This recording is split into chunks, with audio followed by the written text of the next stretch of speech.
Tonight, our 13 Investigates reporter Cierra Putnam has learned it's a pretty complicated process. Right now, only a small percentage of cases are being sequenced.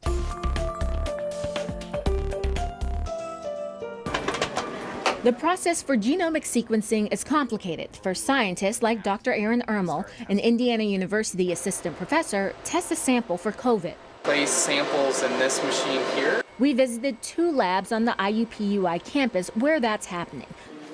This one actually looks at specific genes to identify COVID-19.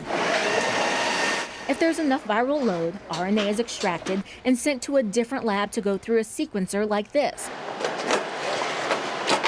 The machine then uploads the data online for analysis. That process allows scientists to track mutations and identify variants like Delta and Omicron. To understand whether new, more dangerous things might be circulating in the population. It's already used for the flu virus. Genomic sequencing helps scientists decide how to update the flu vaccine each year. IU Bloomington assistant professor Anna Bento works on the public health side of the issue. She says only a small percentage of cases are being sequenced in Indiana.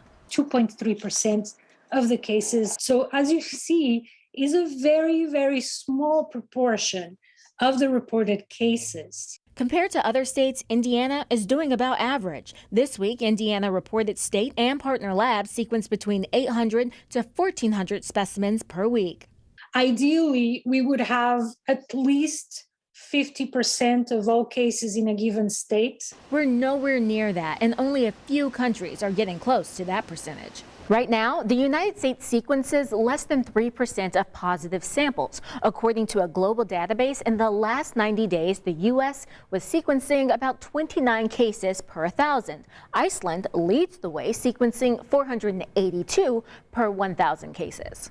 The U.S. is actually sequencing the most samples in the world. Our percentage of total cases is low because we're also reporting the most COVID cases worldwide. Right now, Dr. Ermel can't usually tell a patient what variant they have. A lot of the patients are going to be recovered by the time you're going to get that variant data. But hopes sequencing will help future patients.